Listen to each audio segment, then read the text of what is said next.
Welcome back. Thank you very much for sticking around for this last key.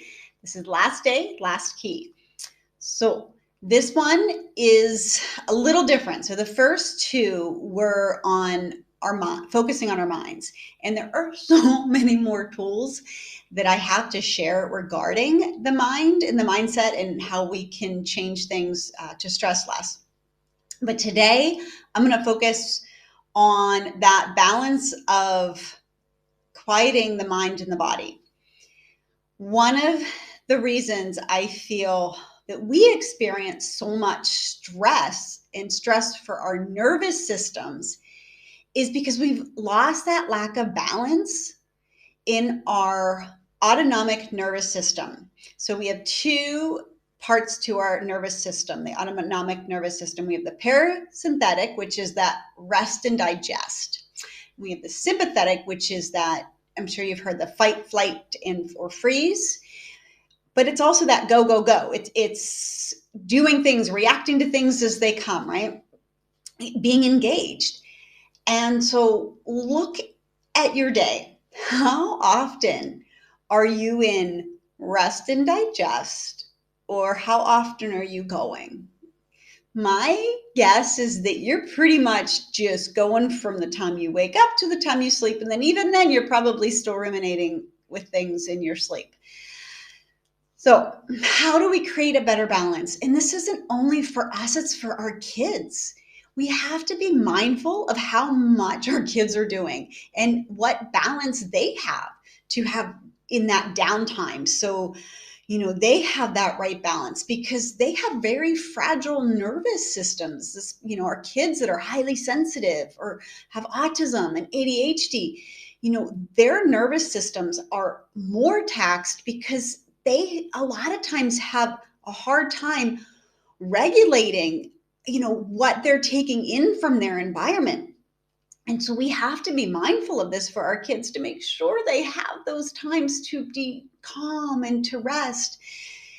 A while back, snooze-liums, I'm not saying that correctly, they were very popular, these rooms with the bubble lights and low lights and tubes and things like that. And I think the reason why they were so popular is it was a chance to just decrease the light, decrease the stimulation, and to be in an environment where the kids could just be. And so we need this too. But I know it's not always easy. We have very, very busy lives and we're doing a lot of things. So the tool that I want to give you today is a tool that you can use that takes 30 seconds to 3 minutes. It's your choice. So the key is to make sure you are stopping at least once or twice throughout the day and just checking in with yourself. Great tool for you and for your kids. So stopping. How do we stop? Well, stopping actually is an acronym. So I want you to remember this. So the first thing is stop. Now, obviously not while you're in the middle of doing something, but once you're finished with something, this is great during transitions, just stop. T is for take a breath. I like to say at least 3 breaths, depending on how much time you have and depending on how much you've actually taken the time to focus on your breath. Some people have been doing deep breathing for a while and they can really get into the breath and take long, slow, deep breaths. Other people who have never stopped and reflected on their breath can maybe do a second or 2. I've worked with people that this was really challenging, just taking a 3-second breath. So go with what you are comfortable with and where you are now and take 3 breaths. Another way of breathing that you can do in this moment is the 4-7-8 breath, where you breathe in for 4, hold for 7, not hold tightly, but just hold, and out for 8. A lot of people use this to calm at night before they go to sleep. So that is the second part. That's a T, take a breath.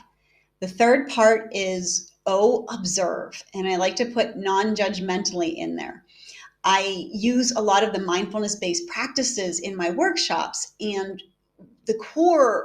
one of the core pieces of mindfulness, and one of the attitudes that I love and I feel is really helpful for us as parents, is that non-judgmentally part, because we tend to be very judgmental on ourselves, which doesn't help our self-esteem, our stress levels. It's not healthy. And sometimes we're judgmental with our kids too, which doesn't help them either. So back to the observe. So observe your surroundings. What's it like outside? Is it rainy? Is it windy? Just check in with what's going on around you and observe internally. What's going on inside? Are you tired? Are you thirsty? Have you had any water today? Are you feeling energetic? Are you feeling grateful? How are you feeling? And just observe. You're not here to change anything. You're just simply here to just check in and observe. Just check in with yourself. And then the P is proceed. I added in positive thought because I think it's good. We're looking, that key number 1 was focusing more on the good than the bad. So when we go on with our day, bring in that positive thought. Just give thanks that you took that moment to breathe. The stop is a great tool. I would suggest doing it in a time that is maybe regular for you, like a transitioning time. I used to do it when I was picking my kids up when they were younger, and I would pull in. I never knew what I would be faced with that day when I got out of that car. And for many years, it was usually negative things that my kids did, and this was the first thing I was met with. And it doesn't make us feel good. I'm sure a lot of you understand this challenge and this feeling.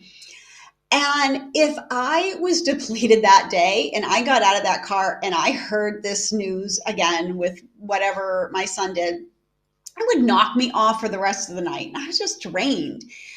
And so when I started to take this 2 minutes breath, get centered, focus, and just relax before I got out of that car, I felt so much better. And when I heard bad news, I could take it in a better way, and it didn't knock me off. So this is a really great tool for transitioning, especially for our kids. A lot of our kids, they have a hard time. They're still processing what they were doing, and now sometimes they're anxious of what's next. And so transitioning can be hard for our children who are neurodivergent. So this is a great tool to use for them too, in between transitions, to just stop, take a breath, and then go on to the next thing, and to help their nervous system all right, stop, be centered here and now, let go of that before I move on to the next. So great tool. I really like this third key. So go ahead. I'm going to have you practice that. Now, the things that I had shared with you over these last 3 days, they are part of a much larger workshop. If you resonated with any of these keys and you want to dive deeper into more tools and practices, please join me, because that's what I'm here to help. And I want to share these because they really can make a difference for us and for our kids.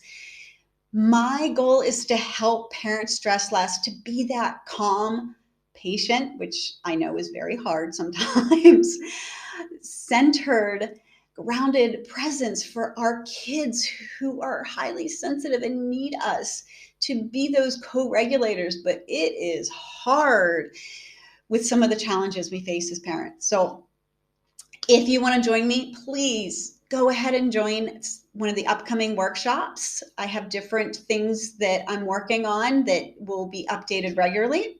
So you will get an email tomorrow with the details of the workshop, and another one, because I want to just kind of give you a window, because if you're like me, you say, oh, that's a great idea, and then it sits and then you forget about it. So I'm going to remind you for the next couple days. I'm going to give you a little time limit, so you jump in now and take this step now for you. So, but if this is not the path you want to take, that's fine. I wish you the best of luck for you and your child. You know, you're a strong parent. You're here. You're looking at ways to make things better. So continue that journey. I hope to see you on that journey. If not, best of luck. Thank you so much for giving me your time and your attention and ears and eyes and letting me share these 3 keys with you. Thank you.